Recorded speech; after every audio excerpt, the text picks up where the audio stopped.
et non pas. Robert Saint-Denis, je ne me suis pas fait opérer en fin de semaine. Alors, bon matin à tous, comme je disais tantôt. Bienvenue à notre 64e Zoom. Faites-vous-en pas, François est en entrevue présentement, c'est un peu étiré.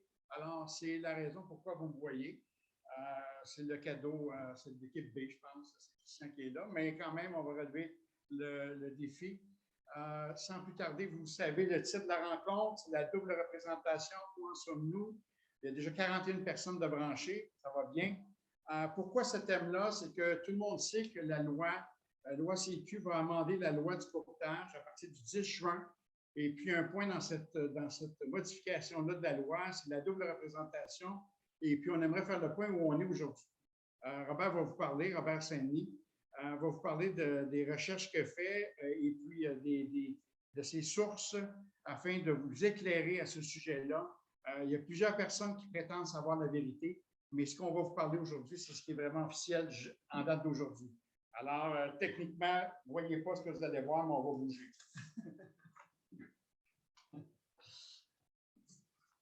Merci, Christian. On avait des petits problèmes techniques ce matin, donc on joue à la chaise musicale.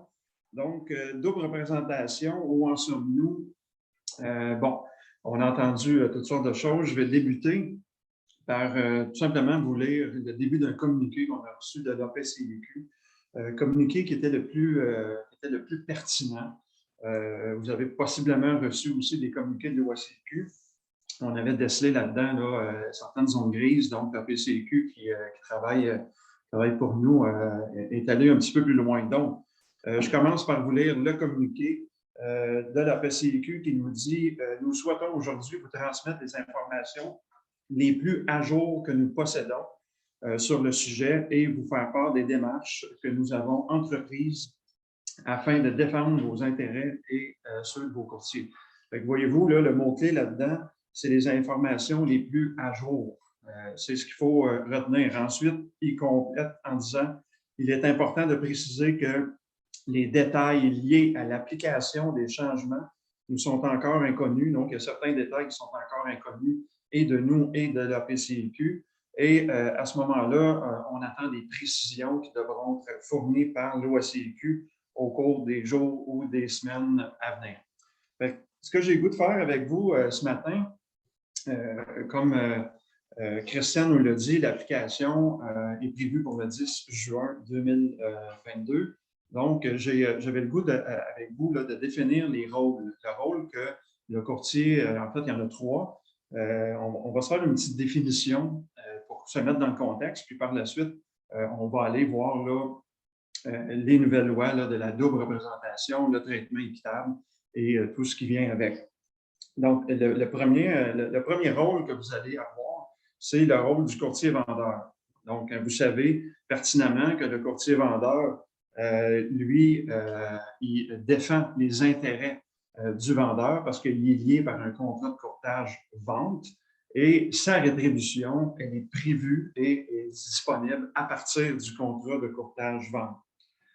À partir du moment où on a cette définition-là du courtier, qu'on appelle le courtier vendeur, excusez-moi, lui, il doit accorder un traitement équitable lorsque l'acheteur n'est pas représenté par un autre membre, un autre courtier. Et par contre, il doit protéger les informations confidentielles ou stratégiques de son vendeur. Donc, si on résume cette définition-là, on la vit déjà, cette situation-là. On est courtier-vendeur, on a un contrat de courtage-vente, notre rétribution vient de ce contrat-là et à ce moment-là, on doit défendre les intérêts du vendeur, protéger les informations confidentielles et traiter l'acheteur, le cas échéant, en traitement équitable.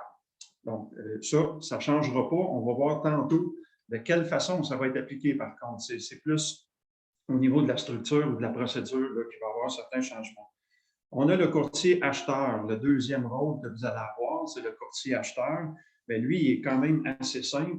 Il est relié avec un contrat de courtage acheteur et à partir du moment où on est lié par contrat de courtage achat avec notre acheteur, on se doit de défendre ses intérêts. Donc, on ne parle plus de traitement équitable. À ce moment-là, on défend les intérêts de l'acheteur et notre rétribution est prévue à même le contrat de courtage acheteur. Par contre, vous savez déjà qu'on peut obtenir une rétribution supplémentaire avec le courtier vendeur. Donc, s'il y a une différence entre le contrat de courtage achat en termes de pourcentage versus ce que le courtier vendeur nous remet sur la fiche MNS, bien évidemment, on sait qu'on peut aller chercher la différence avec notre contrat de courtage acheteur. Donc, ça non plus, ça ne change pas au niveau de la définition. Le prochain et le dernier, c'est le courtier collaborateur. Le courtier collaborateur, donc, lui, il accompagne l'acheteur dans sa transaction. Il n'est pas considéré comme représenter ses intérêts. Quand on est courtier collaborateur, donc, ça veut dire qu'on n'a pas de contrat de courtage achat. C'est pour ça qu'on nous donne le titre du courtier collaborateur. On ne va pas défendre les intérêts de notre client acheteur, mais bel et bien, on va lui donner un traitement équitable. Donc, la rétribution, à ce moment-là, du courtier collaborateur vient du courtier vendeur. Donc, c'est ce qu'on vit quand même assez fréquemment. On devient, en quelque sorte, avec cette nouvelle loi-là, on accompagne le courtier vendeur. Quand on va être courtier collaborateur, c'est comme si on travaillait moi-même avec le courtier vendeur qui, lui, défend les intérêts, évidemment, de son vendeur, mais nous, étant donné qu'on collabore seulement, donc, on va aller chercher notre rétribution à même cette collaboration-là. Donc, je voulais ce matin que ce soit clair que la définition des trois rôles, c'est la même chose. Vous avez peut-être entendu parler d'un paquet de trucs à gauche et à droite, mais là, on va rentrer un petit peu plus loin dans ce processus-là. On va voir quels sont les impacts quand on va être dans le rôle 1, qui est courtier-vendeur, le rôle 2, courtier-acheteur, ou le rôle 3, courtier collaborateur. Donc, voilà, la double représentation, dès le départ, elle va être interdite maintenant. Et là, il faut faire une grosse différence entre ce qu'on parle souvent, nous, là, on entend les courtiers dire « bon, je suis inscripteur-vendeur ». Ça, ce n'est pas de la double représentation.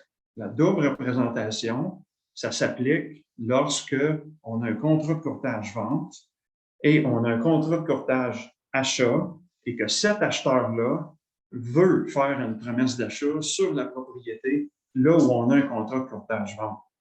C'est le début. Ça, c'est de la double représentation. Si on regarde au SCQ ce qui parle présentement, ben, il conseillait fortement d'annuler un des deux contrats, évidemment, le contrat de courtage achat. À ce moment-là, à partir du 10 juin, la double représentation va être complètement interdite. Donc, voici les étapes à suivre. Avant de voir les étapes, on va voir quel genre d'immeuble qui est visé par cette loi-là. Ce n'est pas toutes les catégories d'immeubles qui sont visées par la nouvelle loi sur la double représentation. Donc, on parle des immeubles visés, principalement résidentiels de moins de 5 logements, et la copropriété divise et indivise. C'est les deux catégories qui sont visées par cette nouvelle loi-là. Donc, on ne touche pas au commercial, on ne touche pas aux immeubles de 5 logements et plus. Par contre, c'est au niveau de la vente et de la location. Donc, les deux catégories vont être touchées par cette nouvelle loi-là. Donc, les types de contrats visés, par défaut, évidemment, on va avoir le contrat de courtage achat et vente, ce qu'on appelle le CCA et le CCV. Et on va avoir également les contrats de location par le fait même, là, contrat de location, vente et achat. Donc, on touche à ces contrats-là. Évidemment, les contrats, vous comprenez aussi la copropriété divise ou indivise.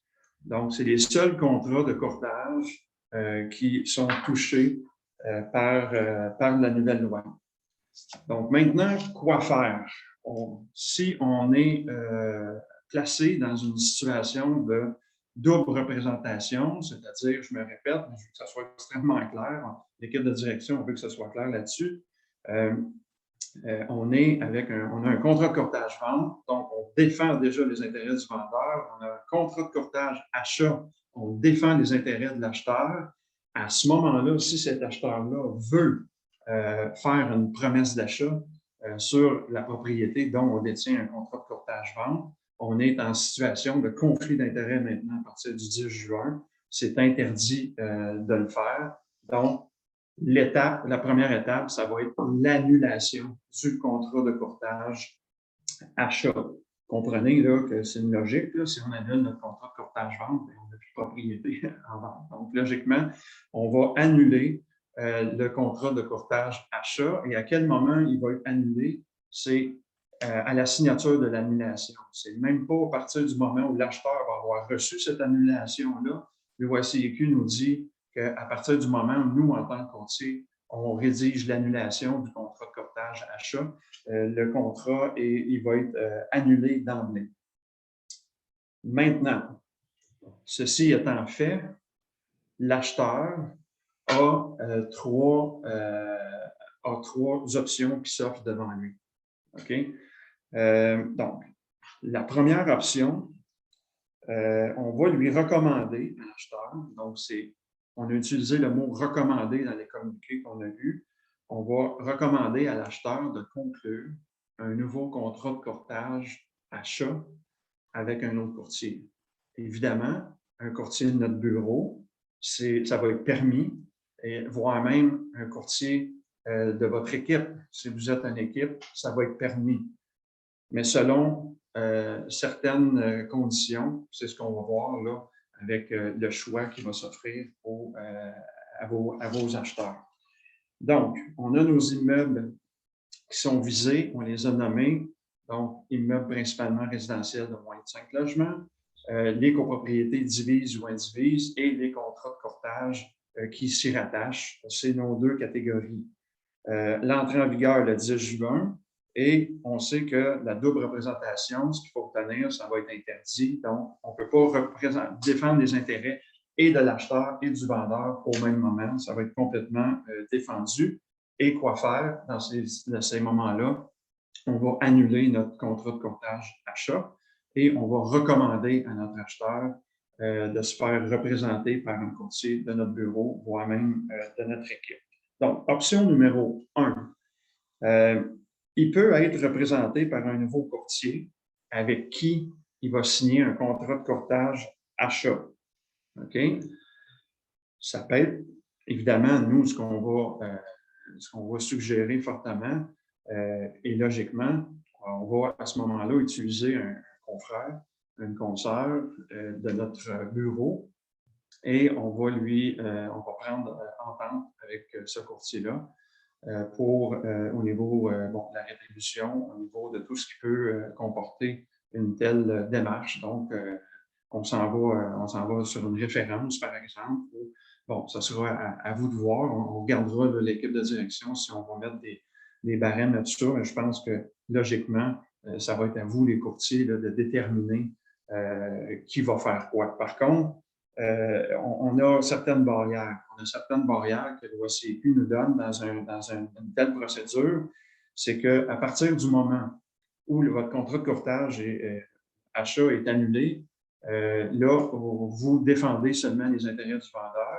Et à partir du moment où un courtier de votre bureau ou de votre équipe signe un nouveau contrat de courtage achat avec votre ancien client, si on va l'appeler ainsi, lui est tenu de maintenant défendre les intérêts de l'acheteur. Et là, l'OACQ nous dit, oui, on va vous permettre d'utiliser un courtier de votre bureau. Oui, on va vous permettre d'utiliser un courtier de votre équipe. Par contre, sachez que la communication entre vous va être très, très, très limitée. Donc, on ne pourra pas à ce moment-là parler de stratégie du vendeur et de l'acheteur ensemble. l'OACQ nous dit que vous allez vous replacer dans une situation de conflit d'intérêts. Vous êtes à l'interne de votre bureau, c'est des consoeurs, des confrères. Et à ce moment-là, la communication doit s'arrêter à la collaboration. Okay? Donc, la stratégie utilisée, si vous le faites par courriel ou par texto ou peu importe les moyens de communication qui laissent des traces, vous pourriez vous mettre dans une situation assez précaire face à la l'OSCQ parce que là, ils vont prôner le fait que vous étiez dans une situation de conflit d'intérêts. Donc, ça, c'est notre première option. Okay? En fait, c'est la première option de l'acheteur. La deuxième option au niveau de l'acheteur, c'est d'être accompagné par un courtier collaborateur puis recevoir de sa part un traitement équitable. Donc, si vous avez entendu parler que le contrat de courtage achat doit être signé obligatoirement, ce n'est pas dans cette catégorie-là. OK? Je vais en venir tantôt, mais dans cette catégorie-là d'options, c'est tout simplement que l'acheteur, après y avoir recommandé de signer un nouveau contrat de courtage achat avec un courtier de votre bureau, votre équipe, lui renonce à le faire. L'acheteur renonce à le faire. Lui, ce qu'il dit, écoute, moi, je peux me faire accompagner par un courtier de ton bureau ou de ton équipe, mais je ne vais pas signer un nouveau contrat de courtage achat. Il est en droit de le faire et le courtier avec qui vous avez choisi de travailler dans cette option-là devient dans la catégorie courtier collaborateur. Et lui, il ne va pas défendre les intérêts de l'acheteur à ce moment-là, il va le traiter de façon équitable. Et c'est la même chose, il ne pourra pas, et vous ne pourrez pas encore, une fois ensemble, les deux courtiers, divulguer la stratégie confidentielle entre vous, les deux courtiers. Fait que vous comprenez que à ce moment-là, le courtier de votre bureau devient un collaborateur, comme on le vit à tous les jours aujourd'hui. Puis, on ne peut pas divulguer les choses confidentielles. Donc, limitez-vous là, à vos discussions à collaborer. Et la troisième option, l'acheteur, ça c'est peut-être la bonne nouvelle, je vais garder en dernier celle-là. Des fois, le lundi matin, c'est bon d'avoir des bonnes nouvelles. C'est que l'acheteur peut renoncer, 1, à signer un nouveau contrat de courtage achat, 2, à se faire représenter par un courtier de votre bureau qui devient un collaborateur.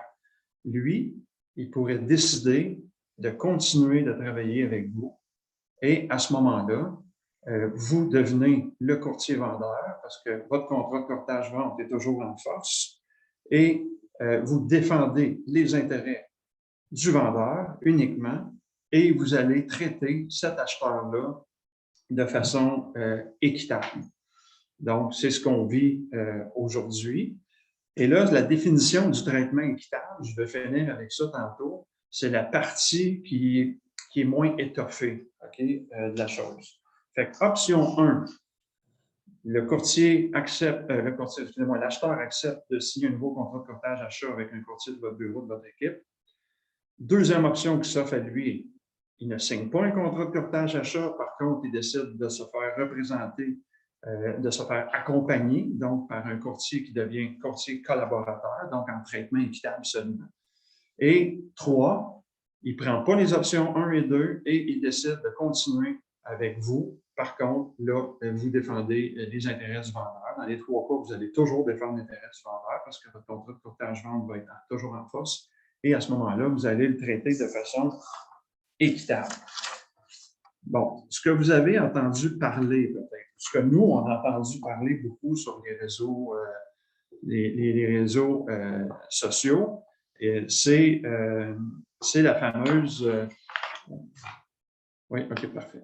On va avoir des questions. Il y a des questions après, on va pouvoir y répondre, on va avoir du temps devant nous. Bon, on a entendu, là, maintenant, on ne pourra plus travailler avec un acheteur sans contrat de courtage achat. Bien, c'est faux, parce qu'on vient de le voir dans les options qui s'offrent à nous. Il n'est pas obligé de signer un contrat de courtage achat. Ce qui va être interdit maintenant, c'est le contrat de courtage achat verbal. C'est lui qui va être interdit. On a des courtiers qui prenaient une entente de rétribution verbalement avec leur acheteur sans contrat de courtage achat.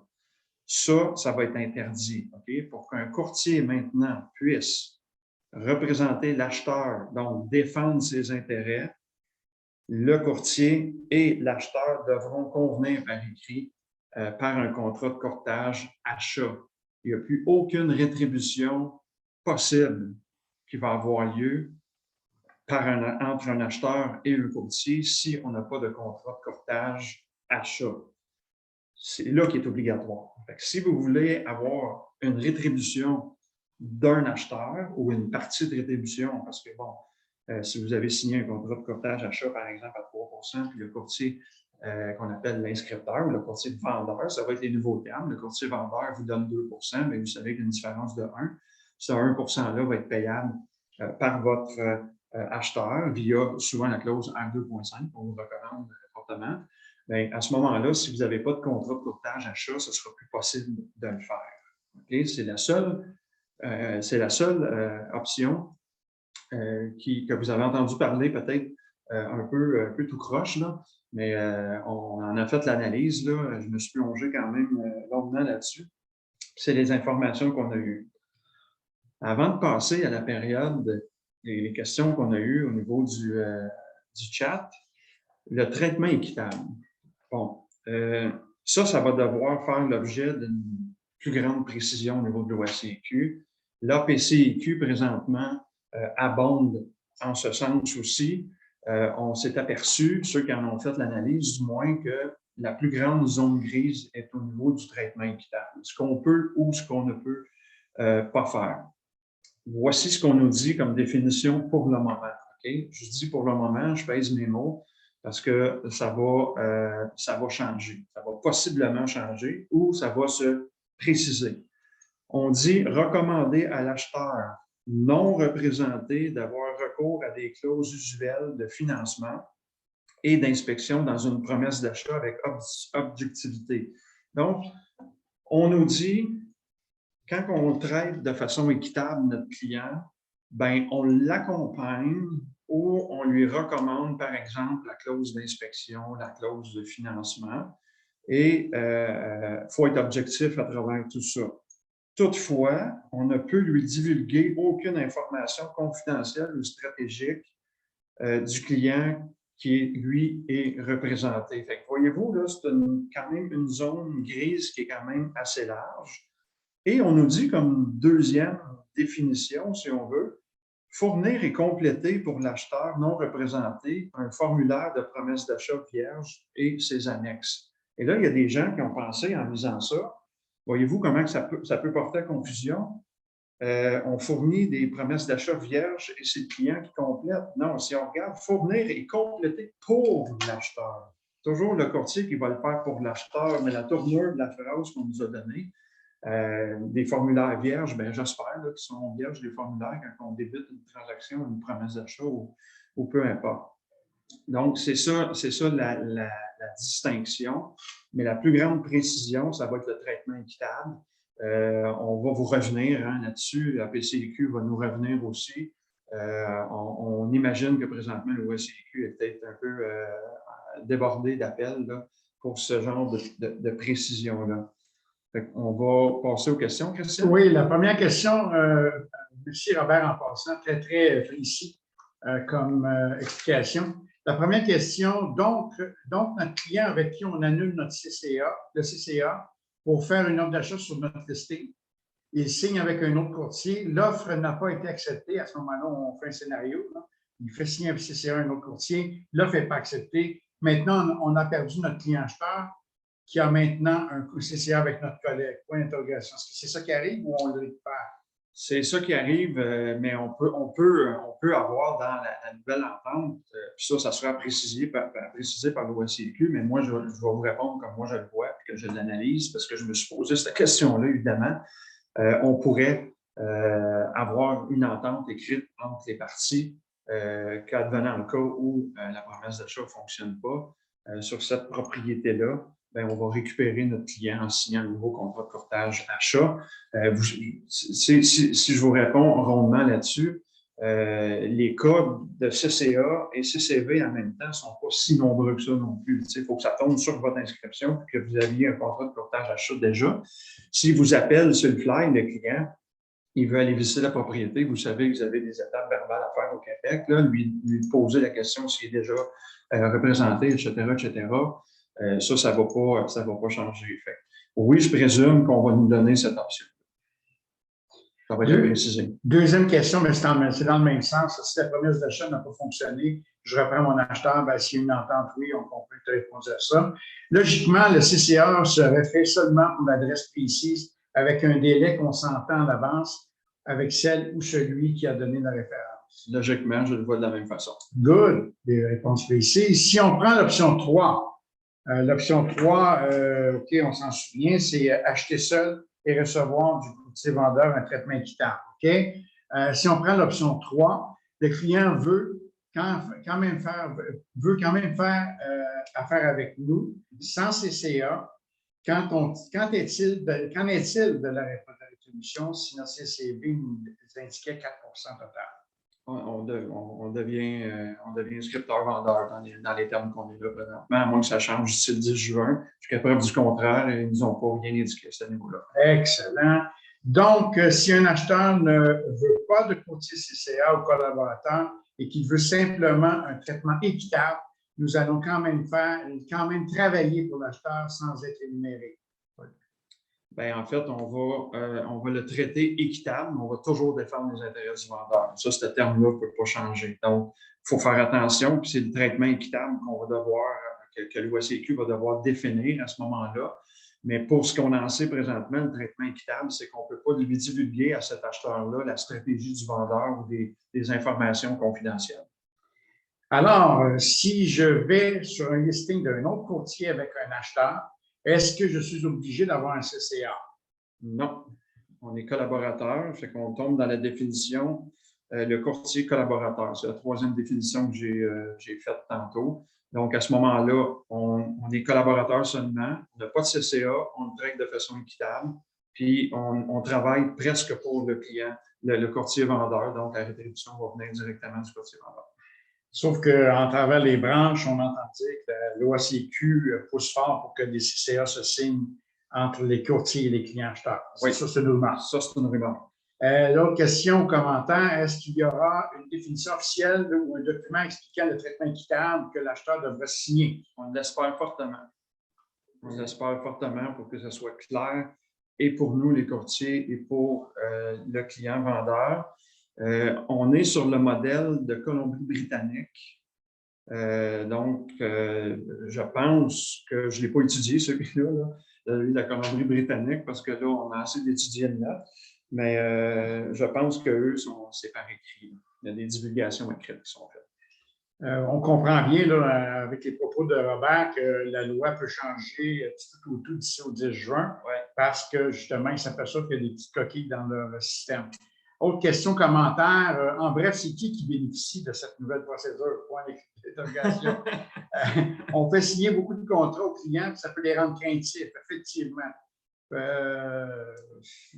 Le reste, c'est pas pertinent. Vas-y. Bien, en fait, on se pose tous la question, évidemment. Tu sais, on voit quand on l'analyse correctement, on voit que les changements ne sont pas si majeurs que ça. C'est l'application qui va être différente. Ça vient du gouvernement, hein, en passant. On dit l'OACQ, mais les autres sont mandatés par le gouvernement pour faire respecter. L'OACQ n'a pas pris ces décisions-là. C'est le gouvernement là, qui prend ces décisions-là parce que vous savez qu'ils mettent beaucoup d'emphase présentement sur le fait qu'on est souvent placé dans une situation de conflit d'intérêts. Voilà. Merci Robert de cette magnifique présentation. D'ailleurs, le document que tu as préparé, on va le reviser régulièrement, puis on pourra peut-être le rendre disponible sur ton intranet au courtier en marquant que c'est notre interprétation. Ce n'est pas le texte de loi. Merci Robert, c'est très intéressant. Puis on se rappelle que cette loi-là va être effective à partir du 10 juin, alors c'est comme demain. Importante information, c'est qu'il y a une rediffusion du lancement Humania 2022. Il y en a plusieurs qui n'ont pas eu leur UFC parce que les questions apparaissaient pas. Et puis ceux qui l'ont manqué pourront écouter la rediffusion du lancement de Humania 2022 le 10 mars. Le 10 mars à 13h, c'est la rediffusion ou le film va être disponible à tout le monde, à tous ceux qui voudront le suivre. Puis ceux qui veulent l'écouter une deuxième fois sont invités à y aller, il n'y a pas de problème, mais il n'y a pas de double UFC. Alors, 2 UFC, c'est éligible le 10 mars. Il faut naturellement vous répondre aux questions qui sont là. C'est des questions faciles à répondre. On vous demande quasiment l'heure qui est là, à ce moment-là. C'est des lettres. C'est des lettres à répondre, effectivement. Merci Robert. Alors, le 10 mars, très important d'être là. Notre prochaine rencontre, je suis déjà dans le temps, notre prochaine rencontre, c'est le 21 mars en tant que Zoom. On a une firme de notaires d'invités encore qui vont venir parler de la procuration, homologation, le liquidateur, vérification d'identité à distance, tous les sujets qui sont des questions qui nous sont posées présentement.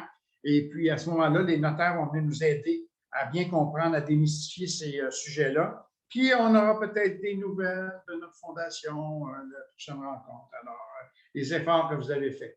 Alors, merci à tous. Je vous souhaite un bon 2 semaines. Et puis, on se reparle le 21 mars. Puis, n'oubliez pas la rediffusion Financement Humania ce jeudi 10 mars à 13h. Merci. Bonne fin de journée. Bonne semaine tout le monde. Bonne semaine.